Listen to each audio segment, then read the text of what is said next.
Hello student, welcome to summer CBSE classes. ये class 11th के लिए सेट्स पर बेस्ड हमारा 10th वीडियो लेक्चर है। इसके अंतर्गत हम वेन डायग्राम्स को सीखेंगे कि वेन डायग्राम्स कैसे ड्रा किए जाते हैं, स्पेशली सेट्स के लिए। क्लियर? हम पीछे के वीडियो लेक्चर में अलग अलग तरह के सेट्स के बारे में मैंने डिटेल से स्टडी किया है। I mean union of sets, intersection of sets, जो सेट्स पर जो ऑपरेशंस होते हैं, जैसे यूनियन हो गया, इंटरसेक्शन हो गया, इन सब ऑपरेशंस के बारे में मैंने डिटेल से स्टडी किया है। और इन ऑपरेशंस पर बेस्ड कुछ वेन डायग्राम्स हैं जिसको मैंने पीछे के लेक्चर्स में उस समय नहीं बताया था। हालांकि मोस्टली बुक में जो ऑपरेशंस दिए गए हैं उसी समय राइट साइड में उसका वेन डायग्राम बना के दे दिया है, लेकिन हमने इस वेन डायग्राम को एक अलग वीडियो लेक्चर में दिया ताकि उसका हम डिटेल से स्टडी कर सकें। क्लियर? इसमें वेन डायग्राम में जितने कैटेगरी के वेन डायग्राम बन सकते हैं और एक ही ऑपरेशंस के कितने वेन डायग्राम हो सकते हैं, सबको हम डिटेल से देखेंगे। जैसे मोस्टली बुक्स में जैसे ए यूनियन बी और ए इंटरसेक्शन बी के लिए बस एक सिंपल सा सिंगल वेन डायग्राम बना के छोड़ दिया है, लेकिन उसके कई सारे केसेस हैं। इसलिए मैंने ऑपरेशंस ऑफ सेट्स जब पढ़ा था, ऑपरेशंस ऑन सेट्स, तो उस समय मैंने वेन डायग्राम को नहीं बताया था, ताकि वेन डायग्राम को हम डिटेल से एक अलग वीडियो लेक्चर में स्टडी कर पाए। इसीलिए मैंने उस समय इसको छोड़ दिया था, क्योंकि ए यूनियन बी के लिए हम एक ही वेन डायग्राम नहीं सीखेंगे, बल्कि अलग अलग केसेस के लिए ए यूनियन बी के ही 3 वेन डायग्राम बना के हम सीखेंगे कि कैसे अलग अलग कंडीशंस में ए यूनियन बी का ही वेन डायग्राम अलग अलग लुक देता है। क्लियर? सबसे पहले हम वेन डायग्राम की कुछ हिस्ट्री जान लेते हैं। वेन डायग्राम की हिस्ट्री क्या है, कैसे इसकी शुरुआत हुई और किस मैथमेटिशियंस का इस वेन डायग्राम में योगदान है। तो जैसा कि मैं यहाँ बोर्ड पे लिखा हुआ हूं, first of all Swiss mathematician Euler. I mean Venn diagram की जो शुरुआत थी, वेन डायग्राम की सोच और वेन डायग्राम्स के बारे में जो सबसे पहले आइडियाज दिया गया वो आयलर ने दिया था। आयलर ने सबसे पहले वेन डायग्राम के बारे में आइडिया दिया। उनका आइडिया क्या था? तो उन्होंने सबसे पहले आइडिया दिया कि क्यों ना सेट को एक डायग्राम के थ्रू रिप्रेजेंट किया जाए। क्यों? ताकि एक पिक्टोरिकल जो रिप्रेजेंटेशन होता है वो स्टडी करने में आसान होता है और बहुत सारे डेटा को हम एक ही पिक्टोरिकल डायग्राम से रिप्रेजेंट भी कर सकते हैं और विद इन नो टाइम उसको समझना, उसको देखना, सब चीज इजी होता है। इसलिए सबसे पहले आयलर ने जितने सारे सेट्स थे उन सभी सेट्स को वेन डायग्राम में मतलब एक पिक्टोरिकल रिप्रेजेंटेशन देने का प्रयास किया, एक आइडिया दिया, लेकिन by the points in close करो। और उनका ये मानना था, आई मीन उनका ये आइडिया था कि जितने सारे सेट्स हैं उस सभी सेट्स को के लिए एक पिक्टोरिकल डायग्राम बनाया जाए और सेट्स के जो एलिमेंट्स हैं, आई मीन उसके भीतर कर्ली ब्रैकेट के भीतर जो एलिमेंट्स लिखे गए हैं वो जो है वो डायग्राम के भीतर एलिमेंट्स को लिख दिया जाए। यह आइडिया सबसे पहले आयलर ने दिया था, लेकिन इस आइडिया को वो आगे डेवलप नहीं कर पाए, उन्होंने आइडिया देकर छोड़ दिया। लेकिन इन्हीं आइडिया को बाद में ब्रिटिश मैथमेटिशियन जॉन वेन, ये जॉन वेन है और एक आयलर है, वेन डायग्राम में इन्हीं दो मैथमेटिशियन की अहम भूमिका है। तो बाद में जॉन वेन ने इसी आइडिया को डेवलप किया। किसके आइडिया को? जो आयलर ने दिया था, मतलब पिक्टोरिकल रिप्रेजेंटेशन के बारे में जो आइडिया था, वही आइडिया को जॉन वेन ने डेवलप किया और डेवलप करके इनटू प्रैक्टिस, प्रैक्टिस मींस व्यवहार में ले आया। क्लियर? वो प्रैक्टिस में ले आया, हैबिट में ले आया उन्होंने। इसलिए दैट्स व्हाई, इसीलिए जो डायग्राम्स सेट को रिप्रेजेंट करने के लिए आजकल जो बुक्स में दिए गए हैं उन डायग्राम्स को हम क्या कहते हैं? When Euler diagram. दोनों मैथमेटिशियन का यहाँ पे नाम है, वेन और आयलर डायग्राम। क्लियर? या सिंपली वेन डायग्राम ही कहते हैं, क्योंकि वेन ही ने इसको डेवलप किया था। आयलर ने तो आइडिया दिया, लेकिन आइडिया दे के उनको डेवलप नहीं कर पाए, और वेन ने उस आइडिया को डेवलप किया। इसलिए हम दोनों के नाम पर जॉन वेन डायग्राम से बोलते हैं, नहीं तो सिंपली हम वेन डायग्राम ही इसको कहते ही हैं। और वेन डायग्राम में क्या ऐसा रिप्रेजेंटेशन है? उन्होंने तो पिक्टोरिकल रिप्रेजेंटेशन के बारे में कहा था, किन्होंने? आयलर ने। लेकिन ये सब नहीं बताए थे कि वो किस पिक्चर के माध्यम से इसको डिनोट किया जाए, रिप्रेजेंट किया जाए। तो हम जनरली वेन डायग्राम में ये जो यूनिवर्सल सेट होता है, उस यूनिवर्सल सेट को हम एक रेक्टेंगल से डिनोट करके, और यूनिवर्सल सेट के जो एलिमेंट्स हैं वो रेक्टेंगल के भीतर लिख दिया जाता है। एक तरीका हो गया यूनिवर्सल सेट को रिप्रेजेंट करने का। सबसे पहले हम यूनिवर्सल सेट ही ड्रा करेंगे, क्योंकि universal set is the super set of all the set under consideration.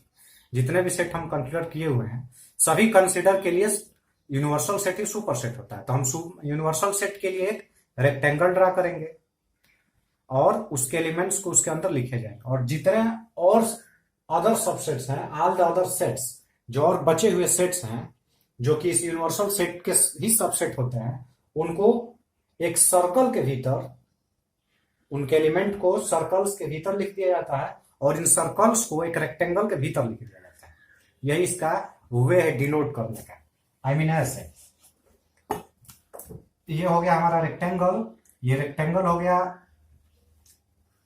किसके लिए? तो ये रेक्टेंगल हो गया हमारा यूनिवर्सल सेट के लिए। यूनिवर्सल सेट का यहाँ सिंबल लिख दिया गया, और यूनिवर्सल सेट के जितने सबसेट्स हैं उन सभी सबस के लिए यहाँ पे सर्कल्स ड्रा किए जाएंगे। अगर ज्वाइंट सेट है तो ये सर्कल ओवरलैप भी कर सकता है, आई मीन ऐसे भी हो सकता है। डिसज्वाइंट है तो सर्कल्स ओवरलैप नहीं करेगा, वो सेपरेट सेपरेट बनेगा। मतलब इस तरह से बनाया जाता था। क्लियर? तो हिस्ट्री इसकी क्लियर हो गई कि वेन डायग्राम की क्या हिस्ट्री है। वेन डायग्राम की जो हिस्ट्री है वो आयलर से शुरू होती है।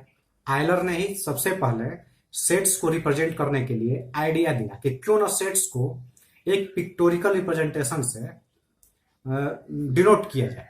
क्लियर? लेकिन आयलर ने अपने इन आइडियाज को डेवलप नहीं कर पाए, इसलिए कुछ समय के बाद जो ब्रिटिश मैथमेटिशियन थे जॉन वेन, उन्होंने उन्हीं के आइडिया को डेवलप किया और डेवलप करके उनको प्रैक्टिस में ले आए। क्लियर? जिसका हम बुक्स में देख रहे हैं वो जॉन वेन की ही देन है।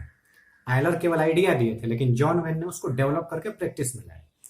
और रिप्रेजेंट करने का तरीका क्या है? तो उन्होंने क्लोज्ड कर्व की बात की थी, लेकिन क्लोज्ड कर्व में हम दो ही कर्व लेते हैं, एक रेक्टेंगल और एक सर्कल लेते हैं। तो रेक्टेंगल हो गया हमारे यूनिवर्सल सेट के लिए, और सर्कल्स हो गए उस यूनिवर्सल सेट के जितने सबसेट्स हैं उनके लिए। रेक्टेंगल बाहर होगा और जितने सारे सर्कल्स होंगे वो सब रेक्टेंगल के अंदर होंगे। अब कैसे रिप्रेजेंट करते हैं वो देखते हैं आगे। ये हिस्ट्री थी।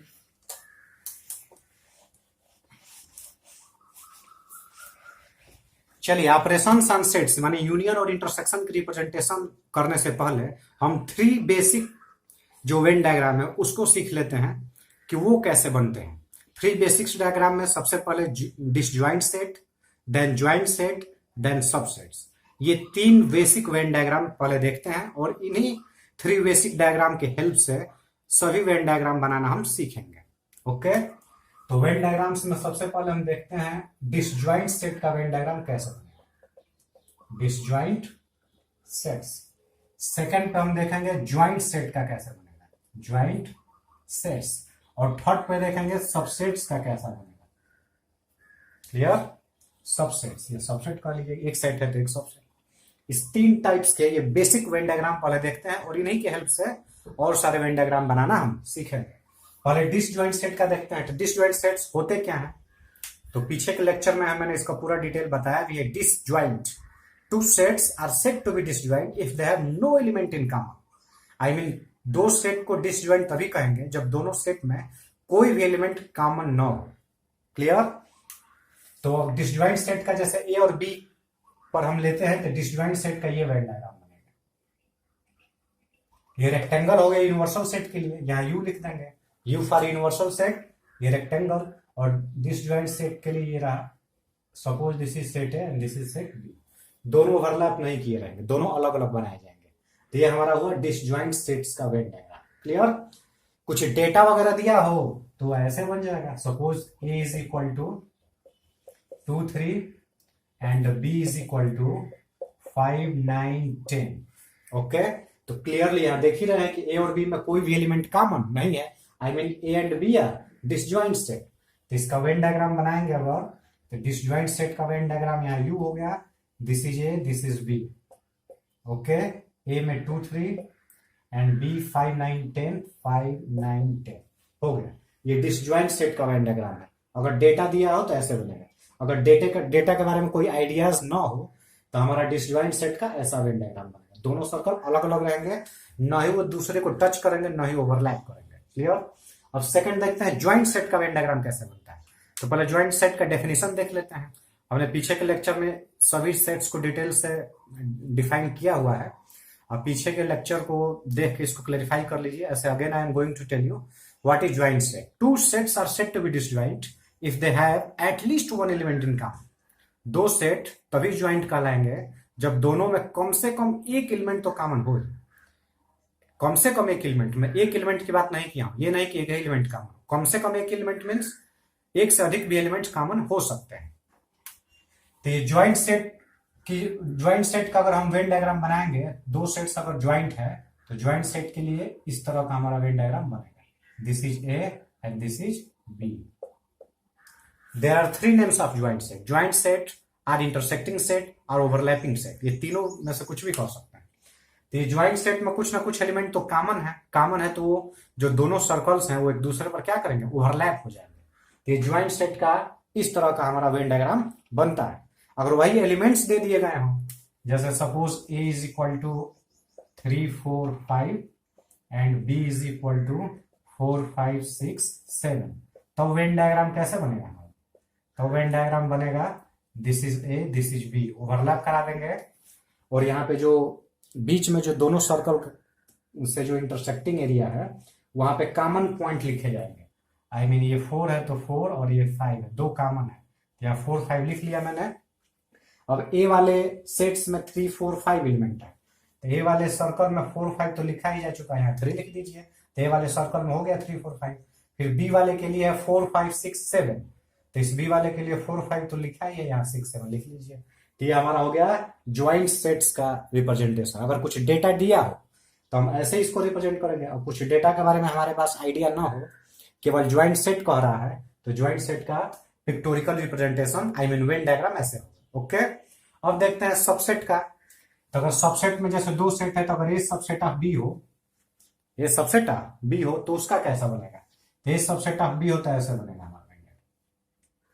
कैसे? तो यहाँ यू लिख देंगे, और ए सबसेट है बी का, आई मीन ए छोटा है और बी क्या है, बड़ा है, दोनों बराबर भी हो सकते हैं, यहाँ इक्वल का साइन लगा है लेकिन हम ए को बी से छोटा मानते हैं, तो ए अंदर होगा और बी बड़ा होगा, बी बाहर होगा।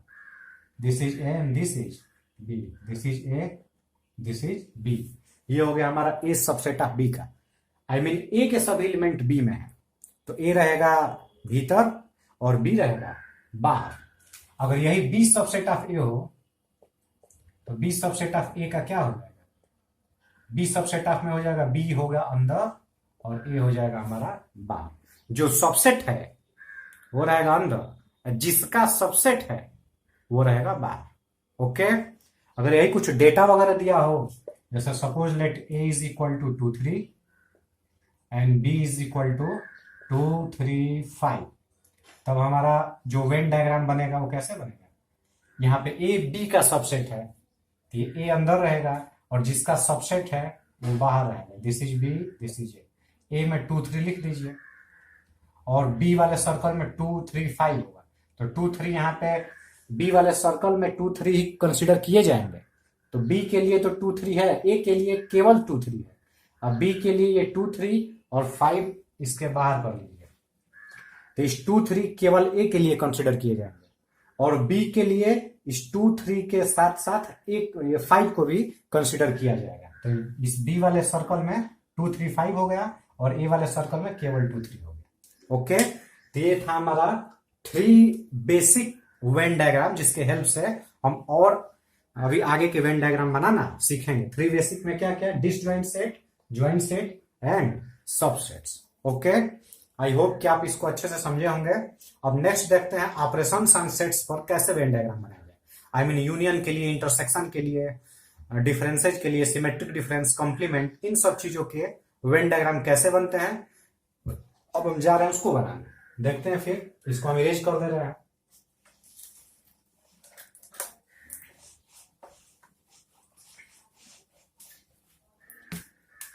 चलिए हम सबसे पहले ए यूनियन बी का हम वेन डायग्राम बनाना सीखते हैं।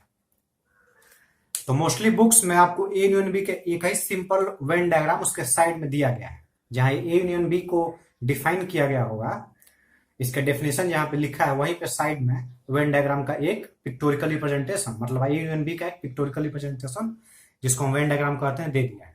लेकिन हम इसको डिटेल से स्टडी करेंगे। I mean A union B के ही 3 डायग्राम्स पॉसिबल हैं। कब कब कौन कौन से कंडीशन में कैसे कैसे वेन डायग्राम होते हैं, आइए देखते हैं। First is disjoint set. disjoint set. Second is joint sets, and third is subset. अभी जस्ट मैं इरेज किया हूं. इन्हीं तीनों सेट्स के वेन डायग्राम के बारे में हमने पूरे डिटेल से स्टडी किया था. अब देखते हैं इसको कैसे ये होगा. तो पहले डिसजॉइंट सेट्स देख लेते हैं कि डिसजॉइंट सेट का हमारा कैसे पिक्टोरिकल रिप्रेजेंटेशन होता है. तो डिसजॉइंट सेट में जैसे ए यूनियन बी है और डिसजॉइंट सेट है तो ऐसे बनेगा. अभी मैं बना के दिखाया भी था. ये डिसजॉइंट है. डिसजॉइंट में सर्कल नीदर टच, नहीं टच करते हैं, एंड नॉट ओवरलैप, नहीं ओवरलैप करते हैं. ये रहा ए, ये हो गया बी. लेकिन हमें ए यूनियन बी को रिप्रेजेंट करना है तो इसको कलर करना पड़ेगा. तो कलर कैसे होगा. तो ए को अलग कलर करेंगे और बी को अलग कलर करेंगे. ये डिसजॉइंट सेट के लिए ये ए यूनियन बी का वेन डायग्राम है. ये जो वेन डायग्राम दिखाया गया है ये ए यूनियन बी का वेन डायग्राम है. लेकिन ये मत समझिएगा कि ए यूनियन बी का वेन डायग्राम केवल और केवल ऐसा ही होता है, मतलब उसका लुक ऐसा ही होगा. ये कोई जरूरी नहीं है.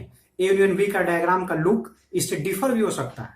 ये तो लुक तब होगा जब क्या हो, वो डिसजॉइंट सेट हो. डिसजॉइंट सेट मीन्स दोनों सेट्स में कोई भी एलिमेंट कॉमन ना हो, तब के लिए है ए यूनियन बी. चलिए हम उसको कुछ डेटा के माध्यम से समझते हैं.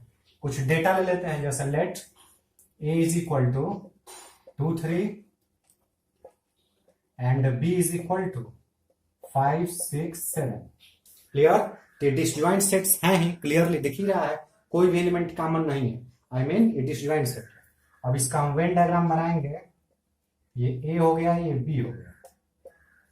ए में 2 3 एंड बी में 5 6 7. कलर करना होगा तो इस ए वाले को ऐसे कलर कर दीजिए, बी वाले को ऐसे कलर कर दीजिए. हो गया.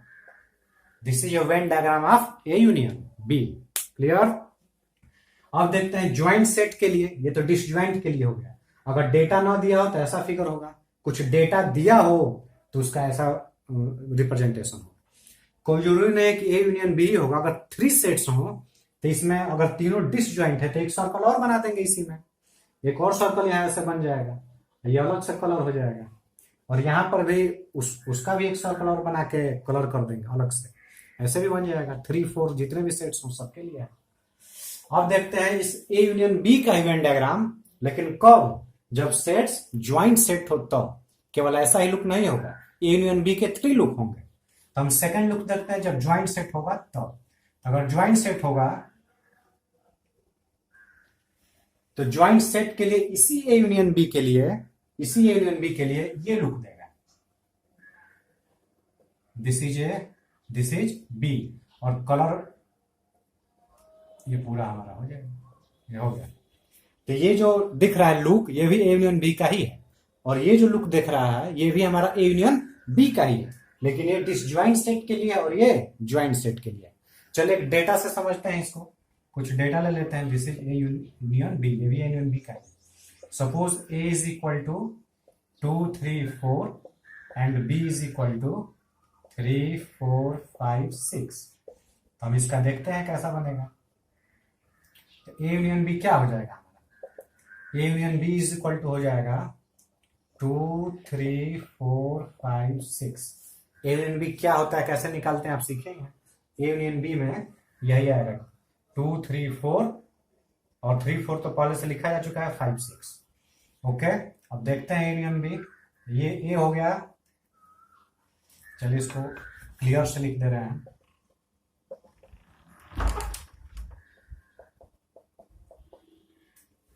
ये हमारा हो गया 2 3 4 5 6.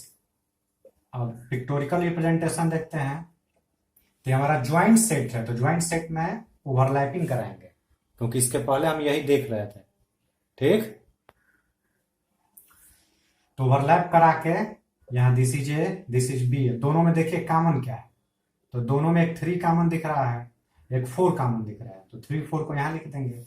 फिर ए वाले सर्कल में 2 3 4 है तो 3 4 तो यहां लिखा जा चुका है, यहाँ 2 हो जाएगा. बी वाले सर्कल में 3 4 5 6 है तो 3 4 तो लिखा ही जा चुका है 5 6. ये जो 3 4 है ये ए वाले सर्कल के लिए भी कंसीडर होगा, वो बी वाले के लिए भी होगा. और हमें कलर क्या करना है तो ए यूनियन बी को कलर करना है. तो ए यूनियन बी में 2 3 4 5 6 ये आया है। तो जहां जहां 2 3 4 5 6 दिख रहा है वो सबको कलर कर दीजिए। तो 2 यहां दिख रहा है, 3 4 यहां दिख रहा है, 5 6 यहां दिख रहा है। आई मीन ये सब कलर होंगे। ओके, ये सब कलर हो गया A B का है। ये ज्वाइंट सेट के लिए। अब चलिए देखते हैं सबसेट्स के लिए इसका वेन डायग्राम कैसे बनेगा। तो जो वेन डायग्राम सबसेट्स के लिए बनेगा वो कैसा बनेगा, तो अगर ए हो सबसेट बी का तो इस टाइप का बनेगा। ए सबसेट है तो ये अंदर, और जिसका सबसेट है वो रहेगा बाहर। ये हो गया। अब कलर कौन सा हिस्सा होगा, तो ए यूनियन बी में ए छोटा है बी बड़ा है, तो ए यूनियन बी बी ही आ जाएगा। आई मीन ये पूरा कलर होगा। क्लियर। तो ये भी हमारा ए यूनियन बी का ही वेन डायग्राम है। तो देखिए ए यूनियन बी का ये भी वेन डायग्राम, ऐसा लुक। ए यूनियन बी का ये भी वेन डायग्राम है, आई मीन ऐसा लुक। और ए यूनियन बी का ही ये भी वेन डायग्राम है। लेकिन ये वेन डायग्राम तब है जब डिसजॉइंट सेट हो, ये तब है जब ज्वाइंट सेट हो, और ये तब है जब सबसेट हो। क्लियर। चलिए कुछ डेटा लेके देखते हैं। Suppose A is equal to 1 2 and B is equal to 1 2 3 4। तो ए यूनियन बी क्या होगा हमारा, A union B equal to होगा, ए के सब एलिमेंट लिखिए 1 2, फिर बी के भी सब एलिमेंट लिखेंगे, बस रिपीट नहीं होना चाहिए। तो 3 4 ये हो गया। वेन डायग्राम बनाते हैं। तो वेन डायग्राम हमारा कैसे बनेगा, दिस इज यू, सॉरी इसको ऐसे बनाइए। सबसेट है, सबसेट है तो देखिए ए 1 2 है, ये 1 2 3 4 है, मान ए का सभी एलिमेंट बी में है। ए ऐसे हो जाएगा और बी हो जाएगा हमारा बाहर। ए के सर्कल में आ जाएगा 1 2, और बी वाले सर्कल के लिए लिखना है 1 2 3 4। तो ये 1 2 तो कंसीडर होगा, 3 4 इधर कहीं भी लिख लीजिए, कहीं भी, मतलब 3 इधर, इधर भी 3 इधर भी 4, कहीं भी लिख लीजिए। तो ये ए वाले के लिए केवल 1 2 माना जाएगा, और बी वाले के लिए 1 2 और 3 4 सब मानेगा। लेकिन हमें ए यूनियन बी कलर करना है, तो ए यूनियन बी में 1 2 3 4 ये सब कलर होंगे, ये सब कलर हो जाएंगे। ओके। तो ये रहा हमारा किसका, ए यूनियन बी के 3 वेन डायग्राम हो गए। क्लियर। ये हमारा डिटेल्ड ए यूनियन बी का हम वेन डायग्राम सीखे हैं कि कैसे किस किस कंडीशंस में ए यूनियन बी के कैसे कैसे डायग्राम्स आते हैं 3 डिफरेंट लुक में। अब ए इंटरसेक्शन बी का देखते हैं कैसे कैसे Venn diagram A intersection B के आते हैं। यही 3 केसेज इंटरसेक्शन के लिए भी हो सकते हैं। I mean A intersection B के लिए भी ये 3 सेट्स होंगे। आई मीन डिसजॉइंट सेट के लिए भी ए इंटरसेक्शन बी का वेन डायग्राम कुछ होगा, ज्वाइंट सेट के लिए भी होगा, और जब सबसेट हो उसके लिए भी हमारा ए इंटरसेक्शन बी के वेन डायग्राम होंगे। और तीनों के लुक जो होंगे बिल्कुल अलग अलग ही होंगे, लेकिन वो ए इंटरसेक्शन बी को ही रिप्रेजेंट करेंगे। ओके। तो हम ए इंटरसेक्शन बी का जो वेन डायग्राम है उसको हम नेक्स्ट वीडियो लेक्चर में देखेंगे, और इसके साथ ही साथ और आगे के जो कॉम्प्लीमेंट ऑफ सेट है, सिमेट्रिक डिफरेंस है, डिफरेंस ऑफ सेट्स है, उसके लिए भी जो वेन डायग्राम्स हैं उसको भी हम नेक्स्ट वीडियो लेक्चर में देखेंगे। ओके।